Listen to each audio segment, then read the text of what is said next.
নিরামিষের দিন করে একটু লুচি পুরি হলে কিন্তু মন্দ হয় না, তাই না? নিরামিষের দিন করে কিন্তু আমাদের লুচিটা বেশি হয়ে থাকে। আমিষের দিন তো মাছ মাংস থাকে, আর মাছ মাংস থাকলে ভাতটাই সবাই ভালোবাসে। আমাদের তো সপ্তাহে শুধু দুটো দিনই নিরামিষ, তাই আমাদের এই অবস্থা। নিরামিষের দিন একদম মানে ভাত কারো পেটে যায় না, এরকমই হয়। তাই নিরামিষের দিনে ভাবে লুচিটা করে দিই।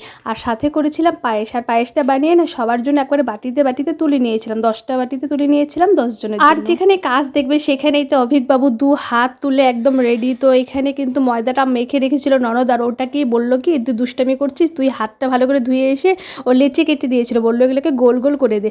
আর জানো না, বিশ্বাস করবার এত সুন্দর সুন্দর গোল গোল করে দিচ্ছিল, যার জন্য আমরা এত কম সময়ে এতগুলো লুচি বানাতে পেরেছি। না হলে তো ওকে গোল গোল করে আবার বেলতে হতো, তো গোলটা করে দিচ্ছে দেখে ফটাফট বেলে দিচ্ছে। আর ভাজতে তো টাইম লাগেই না, জাস্ট তেলে দাও আর ফুলে উঠছে। আর এই লুচি দেখে কিন্তু অভিজ্ঞ একটু বোকা হয়ে গিয়েছিল, কারণ হলো কি এর আগের দিন তোমরা ডালপুরির ভিডিওটা দেখেছিলে না, তো ডালপুরিটা কিন্তু না ফার্স্ট টাইম অভিক খেয়েছিল। এর আগে যতবার বানিয়েছি ও বললো যে ভিতরে কি দিয়েছো, ওটার জন্য খাবো না, কিন্তু এখন মনে হয় একটু বড় হয়েছে, তো ভাবে যে নতুন নতুন জিনিসগুলো ট্রাই করে দেখি।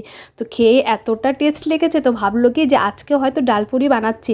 আমাকে বললো মাকে এটা ডালপুরি, আমি বললাম কি হ্যাঁ ডালপুরি। ভাবলাম বোকা বানিয়ে খাইয়ে দেবো, কিন্তু খাওয়ার চিন্তা তোমাদেরকে দেখাতে পারলে ভালো লাগতো। যে একবার খেয়ে বলে কি এটা আবার কি, এটা তো ভিতরে কোনো টেস্টই নেই, এটা ভালো লাগছে না, ওটাই বানাও। তারপর ওকে কত কনভিন্স করে রাজি করেছি, বাবা আজকে খেয়ে নে, তোকে নেক্সট টাইম আবার বানিয়ে দেবো। তাও খেত না, যদি না ওকে ওই গোলগুলো করতে দিত, ওই লুচি গোলটা করতে দিচ্ছে না, বাস ও ভুলে গিয়েছে ওই মজাতে।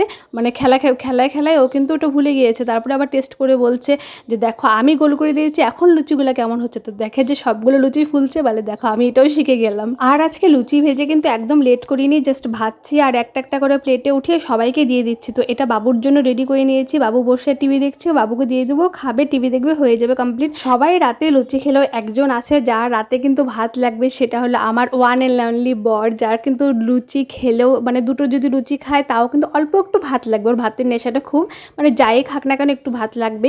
তার জন্য ভাবলাম কি ওকে খাইয়ে দোকানে পাঠিয়ে দিই, তাহলে মা আসলে আমরা খেয়ে নেবো। আর ভাত তো দুপুরের ছিল, ওটা গরম করে দিলে ওর হয়ে যাবে। আর জানো তো আমাদের বাড়িতে একটা জিনিস যেন খুব ভালো, যে তুমি যদি রাত্রে রান্না করো না, সেই রান্নাটা লুচি পুরি বা যে কোনো ভাজাভুজি যাই করো না কেন, তুমি কিন্তু না একা একা রান্না করতে বোর হবে না, এই ব্যাপারটা হবে না। কারণ তোমার পিছনে কোম্পানি দেওয়ার জন্য না বাচ্চারা অল টাইম রেডি। আর এরকম ঠাট্টি আর কি করতে করতে রান্নাটা করলে কি হয় বলো তো, পরিশ্রমটা একদম বোঝা যায় না, নিমেষেই মনে হয় কি রান্না বান্নাটা হয়ে গেল। তো আজকেও কিন্তু সেম এরকমটাই হয়েছিল আমাদের সাথে, কারণ অনেকগুলো কিন্তু লুচি বানাতে আমরা নিয়েছিলাম, অনেকগুলো লুচি কাটা হয়েছিল। কিন্তু এতগুলো লুচি যে কীভাবে এত নিমেষের মধ্যে হয়ে গেল বোঝাই গেল না। আমরা না পরে ঘুরে দেখো কী ব্যাপার, এত তাড়াতাড়ি এতগুলো ভাজা হয়ে গেল। আর যদি তোমার রান্না তাড়াতাড়ি হয় তাহলে অবভিয়াসলি খাওয়া দাওয়াটা তো তাড়াতাড়ি হবেই। তো সেরকমই হয়েছিল যে বর কিন্তু খেয়ে চলে গেছে, তারপরে আমরা আগে বড়দেরকে খেতে দিলাম, তারপরে বাচ্চারা খেলো, আর সব শেষে আমরা বসে গেলাম খেতে। আর আজকে আমাদের কিন্তু খেতে খেতে জামাইবাবুর সাথে খুব সিরিয়াস বিষয়ে একটা আলোচনা চলছিল, তো সেটা কি তোমাদেরকে কোনো নেক্সট ভিডিওতে আমি শেয়ার করব। তো আজকের জন্য বাই।